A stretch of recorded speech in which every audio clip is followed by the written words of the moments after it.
तो हाय दोस्तों, आज हम एडिटोरियल डिस्कस करेंगे प्रॉब्लम सी का, नॉट असाइनिंग, जो कोड फोर्सेस राउंड 766 आज हुआ था। तो अगर हम प्रॉब्लम सी को देखें, प्रॉब्लम सी बेसिकली कहती क्या है। प्रॉब्लम सी कहती है कि हमारे पास एक ट्री गिवन होगा। लेट्स से हम एग्जांपल वाले टेस्ट केस ड्रॉ कर लेते हैं।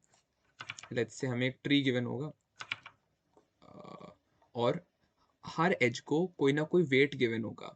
हर एज को, लेट्स से इस एज को कुछ वेट x गिवन है, इस एज को कुछ वेट y गिवन है, इस एज को कुछ वेट z गिवन है, और ये नोड्स नंबर्ड है। लेट्स से ये नोड 1 है, ये नोड 2 है, ये नोड 3 है, ये नोड 4 है। ये एक नॉर्मल ट्री है, लेकिन इस क्वेश्चन में बोला गया है कि ये जो ट्री है, हमें इस तरीके से इंटीजर वेट्स असाइन करने ईच एज को such that the resulting graph is a prime tree. Prime tree basically मतलब क्या हुआ कि जो भी एज है वेट है, मतलब चाहे x हो गया एज वेट, चाहे वो एज वेट x हो गया, चाहे वो एज वेट y हो, चाहे वो एज वेट z हो, एक तो ये प्राइम होने चाहिए। और साथ ही मैं कोई भी दो एज को एक साथ ट्रेवर्स करूंगा। लेट्स से मैं इस नोड से इन दोनों एज पे ट्रेवर्स करा एक साथ, तो इस एज का, तो जो एज अपने पास एग्जिस्ट कर रही है 2 से लेकर 3, जो एज एग्जिस्ट कर रही है उसका जो टोटल वेट हुआ वो हुआ x प्लस वाई। सिमिलरली अगर मैं एक पाथ 1 से लेकर 3 पे ट्रेवर्स करूंगा, तो अगर मैं एक जो एज अलोंग 1 टू 4 है उसको ट्रेवर्स करूंगा, तो उसका वेट जो है वो y प्लस जेड हो जाएगा। y प्लस जेड हो जाएगा इसका वेट। हम्म तो हम चाहते हैं कि अगर हम लेट्स से इस ट्री को हम वापस अगर हम देखें, तो हमारा ये टारगेट बना कि अगर हम कोई भी अपना जो हम ट्रेवर्स कर रहे हैं ट्री के अंदर, ट्री में हम जो ट्रेवर्स कर रहे हैं, अगर उस पाथ की लेंथ 1 है, जैसे ये लेंथ 1 पाथ हो गया, ये लेंथ 1 पाथ हो गया, ये लेंथ 1 पाथ हो गया, या फिर उल्टा हम जा सकते हैं। तो जो 1 लेंथ के पाथ हैं या फिर जो 2 लेंथ के पाथ हैं, जैसे let's say X and Y combined एक पाथ हो गया, वाई एंड जेड कंबाइंड एक पाथ हो गया, एक्स वाई जेड कंबाइंड नहीं हुआ क्योंकि उसमें 3 एजेस आ रही हैं। तो हम चाहते हैं कि हमारा जो पाथ हो या तो वो एक एज से बना हो या फिर वो 2 लगातार एजेस से मिलके बना हो। तभी उन्होंने यहाँ पे बोला है कि where the weight of every path consisting of 1 और 2 एजेस इज प्राइम। तो वेट जो हो गया वो x प्लस, अगर हम 2 से 3 जा रहे हैं, अगर हम 2 से 3 जा रहे हैं तो उसका पाथ जो है वो x प्लस वाई हो गया। अगर हम 1 से 3 जा रहे हैं तो उसका पाथ y प्लस जेड हो गया। तो हम चाहते हैं कि ये जो सम हो, अगर हम लेंथ ऑफ द पाथ हम 1 देखें, तो कौन कौन सी पॉसिबिलिटीज हैं, x है, y है और z है। तो ये तीनों प्राइम होने चाहिए।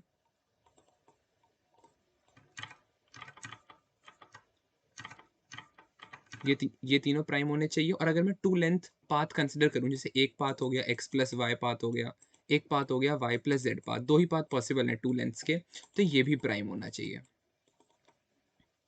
ये भी प्राइम होना चाहिए। अब इस अप्रोच क्वेश्चन को अप्रोच कैसे करें, और इन्होंने एक चीज़ और बोली है कि अगर ऐसा नहीं हो सकता तो -1, if there is no such assignment print -1। तो अब हम ये देखते हैं कि अगर मैं पहले प्राइम नंबर्स सारे लिखूं, मैं जितने भी प्राइम नंबर्स लिखूं, तो एक प्राइम नंबर जैसे हो गया 2, 3, 5, 7, 11, 13 एंड सो ऑन। तो सबसे पहले मुझे पता है कि जो मेरे एक्स वाई जेड होंगे वो इनमें से ही कोई एक होंगे, क्योंकि एक्स वाई जेड हमें प्राइम चाहिए। तो हमें हर पाथ प्राइम चाहिए, हमें हर एज वेट एक प्राइम चाहिए, तो हम इनमें से कोई 3 नंबर चूज करेंगे।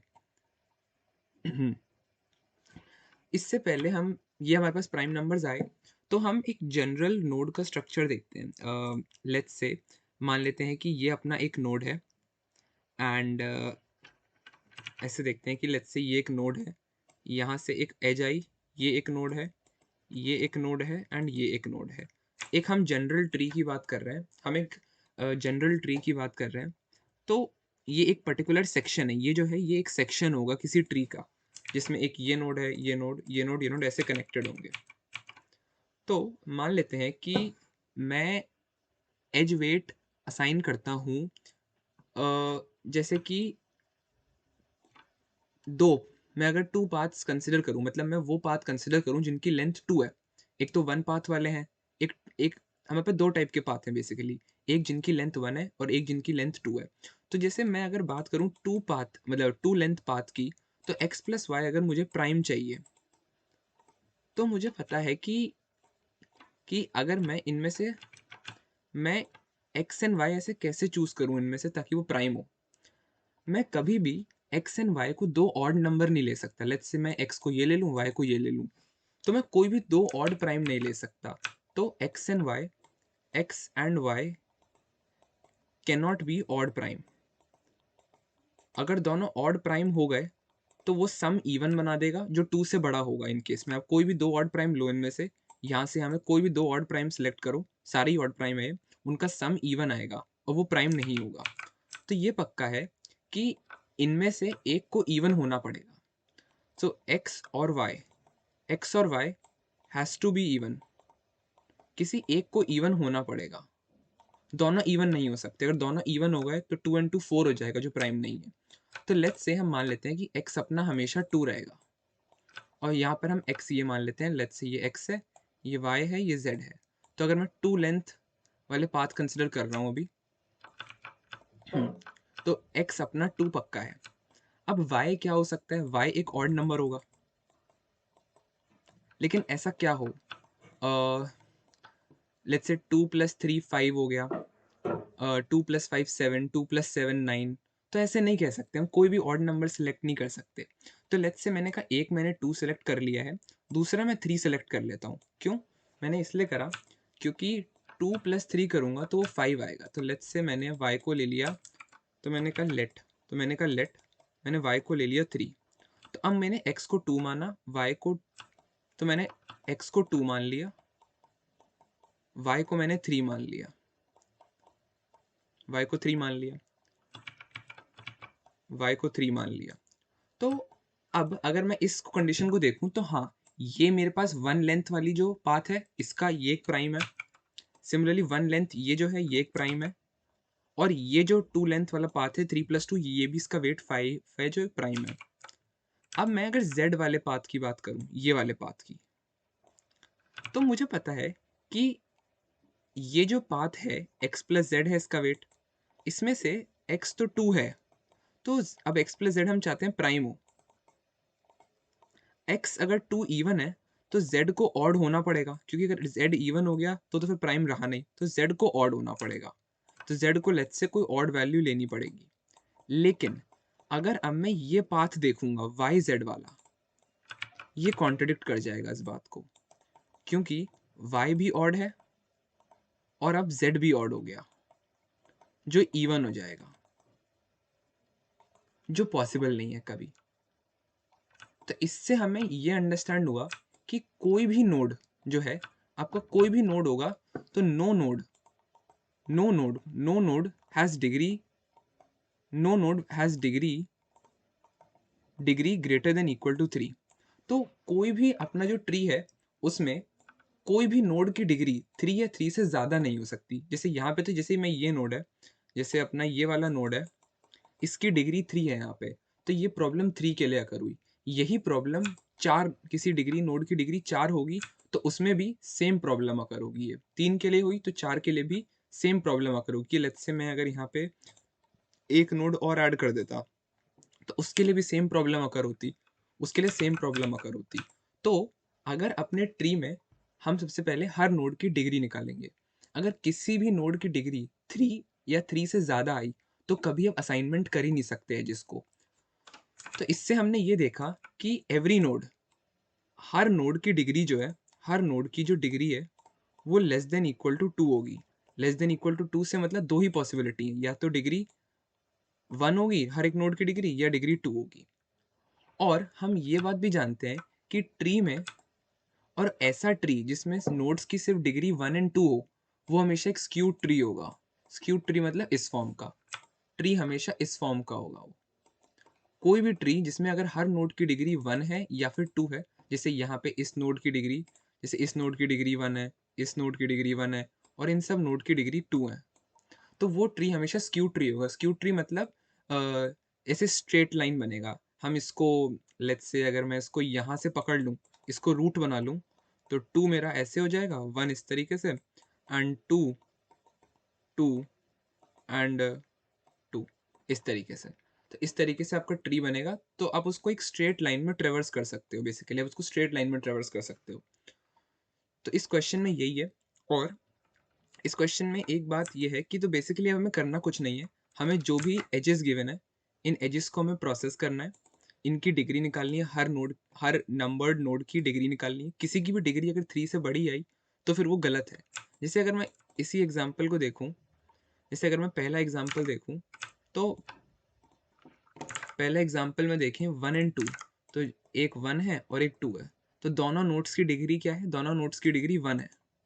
अगर मैं दूसरा एग्जाम्पल देखूँ, तो 1 है, 1 एंड 3 के बीच में एक एज है, 3 एंड 4 के बीच में एक एज है, एंड 2 एंड 1 के बीच में एक एज है। तो इसमें नोड की डिग्री 2 है, इसमें 1 है, इसमें 1 है, इसमें 1 है, इन सब में 1 है डिग्री। नहीं, इसमें 2 है, हाँ इसमें 1 है। तो आप बेसिकली देख सकते हैं कि ये ट्री पूरा ऐसे स्ट्रेट लाइन में ट्रेवर्स हो पा रहा है। हाँ, इसी ट्री को मैं ऐसे खड़ा कर सकता हूँ यहाँ पे ऐसे, ये। और अगर मैं तीसरा एग्जांपल देखूँ, तीसरा एग्जांपल है 1 से 2, 1 से 3, 3 से 4, 3 से 5, 6 से 2 एंड 7 से 2। तो आपने देखा यहाँ पे जो ये नोड है, इसकी डिग्री 3 हो गई, इस नोड की भी डिग्री 3 हो गई, इसलिए आंसर इसका -1 आया, जो पॉसिबल ही नहीं है कभी असाइन करना। तो अब अपने पास फाइनली लेट्स से कोई ऐसा ट्री आया, इस फॉर्म का ट्री है अपने पास कोई, लेट्स से कोई सॉरी ऐसे नहीं, ऐसे लेट्स से कोई इस फॉर्म का ट्री है। तो अब हम करेंगे क्या, पहले हम हर नोड की डिग्री निकाल लेंगे। अगर हर नोड की डिग्री 2 या 2 से कम हुई, तो हम अपने डिग्री निकालते वक्त हम ये करेंगे, हम इस पर्टिकुलर नोड को हम एक ऐसा नोड चूज करेंगे जो लीफ नोड है, और वहां से हम अपना एक BFS ट्रैवर्सल शुरू करेंगे। BFS इंपॉर्टेंट है। अगर हम DFS ट्रैवर्सल यूज करेंगे, तो स्टैक फुल होने के चांसेस है रिकर्सिव कॉल्स आने की वजह से, इसलिए हम BFS का यूज करेंगे। BFS में कोई रिकर्सिव कॉल नहीं आएगी, और टाइम कॉम्प्लेक्सिटी भले ही उसकी उसकी ज़्यादा है थोड़ी, बट 1.5 सेकेंड्स है, यूजुअल 1 सेकेंड नहीं है। तो फिर BFS आपका काम कर जाएगा, क्योंकि वाइल लूप के अंदर क्यू में इंसर्ट पॉप करते हैं, पुश एंड पॉप करते हैं। तो इसका कोड इम्प्लीमेंटेशन देखते हैं। तो इसमें क्या करा, सबसे पहले हमने नंबर ऑफ नोड्स ले लिए इनपुट, और मैंने एक डिग्री एरे बनाई है, जिसमें वो ये स्टोर करेगा कि नोड 1 की डिग्री क्या है। नोड, क्योंकि जो हर नोड है वो नंबर्ड 1 to n है, तो ये स्टोर करेगा। डिग्री ऑफ 1 बताएगा 1 नोड की डिग्री क्या है, डिग्री ऑफ 2 बताएगा 2 नोड की डिग्री क्या है। वो हमने यहाँ पे एक वेक्टर ऑफ हमने एक एडजेसेंसी लिस्ट बना ली ग्राफ की, हमने एडजेसेंसी लिस्ट बना ली ग्राफ की, और उसको n+1 से रिसाइज कर दिया। और हमने एक विजिटेड एरे बनाई। बूल विजिटेड एरे क्यों बनाई, क्योंकि हम BFS ट्रेवर्सल करेंगे। सबको फॉल्स से इनिशियलाइज करा। हमने n-1 एजेस के लिए u and v इनपुट ले लिए। u की डिग्री बढ़ाई और v की डिग्री, क्योंकि वो एक बाई डायरेक्शनल है। क्वेश्चन में लिखा नहीं है, बट बाई डायरेक्शनल है ट्री, ग्राफ से भी दिख रहा है। क्योंकि बाई डायरेक्शनल है, तो u की डिग्री भी 1 बढ़ेगी, v की डिग्री भी 1 बढ़ेगी। यहाँ पे मैंने एक मैप बनाया है। बेसिकली मैप क्या कर रहा है, मैप ये कर रहा है कि जैसे मैप ये स्टोर कर रहा है, तो हमने मैप जो बनाया है, मैप पेयर ऑफ इंट बनाया है। मैप ये कर रहा है कि जो हमने u and v पेयर लिया है, वो कौन सा एज नंबर है। जैसे ये जो है, ये पहला एज नंबर है, ये दूसरा एज नंबर है, ये तीसरा एज नंबर है, चौथा। तो हमने उनको ऐसे स्टोर कर लिया। तो ये मैप बता रहा है, MP बता रहा है कि ये जो एज का पेयर है, UV या VU सेम बात है, क्योंकि बाई डायरेक्शनल है, वो कौन सी एज नंबर है। और हमने एडजेसेंसी लिस्ट में पुश कर दिया, U में V में U। हमने इनिशियली फ्लैग को फॉल्स लिया। स्टार्ट बेसिकली ये आपका नोड है, ये आपका बेसिकली एक लीफ नोड है, ये आपका बेसिकली लीफ नोड होने वाला है आपका। तो हमने क्या करा, हमने डिग्री जो लिस्ट हमने बनाई थी वेक्टर, उसमें हमने इटरेट करना शुरू करा। किसी भी नोड की अगर डिग्री 3 या 3 से ज़्यादा आ गई, तो फ्लैग को हमने ट्रू करा और ब्रेक करा। अगर फ्लैग ट्रू है तो -1 हो जाएगा, वो तो ठीक है। अगर किसी की भी नोड की डिग्री 1 है, क्योंकि पक्का नोड की डिग्री 1 होगी, तो हमने स्टार्ट में आई स्टोर कर दिया।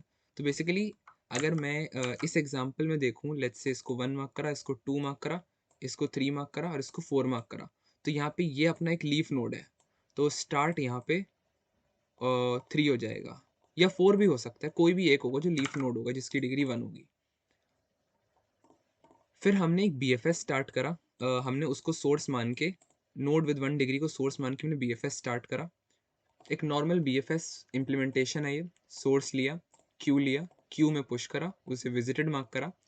और यहाँ पे हमने एक चीज़ और ये देखी है कि हम ये देख लेते हैं कि अगर कोई भी अपना ट्री है, लेट्स से ऐसा ऐसा ऐसा ऐसे कोई भी ट्री है, तो हम ये मान लेते हैं जैसे हम अपना बीएफएस ट्रेवर्सल यहाँ से स्टार्ट कर रहे हैं, तो यहाँ से हम जब ट्रेवर्सल स्टार्ट करेंगे तो ये जो एज है, मैंने एक हमने 2 माना था, लेट्स से एक एज 2 है, जो अगली एज होगी उसको 3 मान लेंगे, अगली एज को 2 मान लेंगे, फिर अगली एज को 3, फिर 2 और 3, इस एज को 3। तो बेसिकली हम चाहे कोई भी एक एज पकड़ें, 2 एंड 3 अपने आप में प्राइम है 1 लेंथ पाथ्स के लिए, और कोई भी 2 लेंथ पाथ पकड़ें, ये दो, ये दो, ये दो, ये दो, या फिर ये दो, उन सबकी लेंथ 5 आएगी जो भी अपने आप में प्राइम है।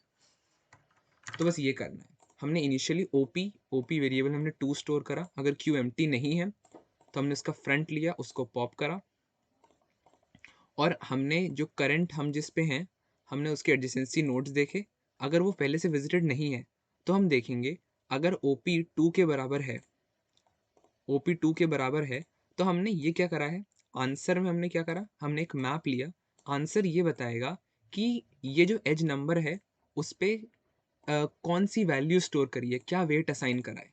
तो बेसिकली नेबर और करंट के वाली जो एज होगी, map of neighbour and current क्या बताएगा, map of neighbour and current बताएगा कि नेबर और करंट के बीच में जो एज है वो कौन सा एज नंबर है। तो यानी कि हम इस एज नंबर पे हम ये वेट डाल रहे हैं, बेसिकली ये है।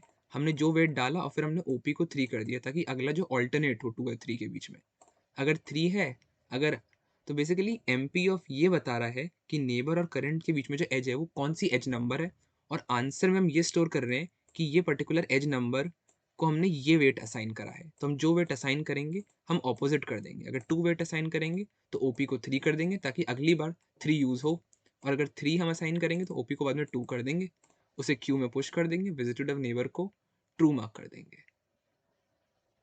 तो बस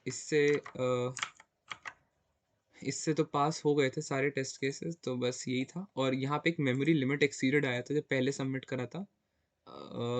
यहाँ पे प्रॉब्लम बेसिकली ये आई थी, मैंने पहले इसको डीएफएस से इम्प्लीमेंट करा था। डीएफएस से प्रॉब्लम ये आई कि डीएफएस से जो रिकर्सिव कॉल्स हैं वो ज़्यादा होने लगी, जिसकी वजह से स्टैक फुल होने के चांसेस बढ़ गए, इसलिए मेमोरी लिमिट एक्सीड आ गई। बट मैंने डीएफएस को रिप्लेस करा बीएफएस से, और डीएफएस किसी बीएफएस से रिप्लेस करा, सो ही कोड चल गया और एक्सेप्ट हो गया।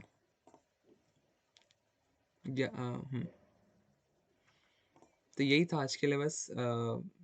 होप करता हूँ आपको वीडियो पसंद आई हो, समझ में आया हो। अब अगली वीडियो में मिलते हैं, तब तक के लिए बाय।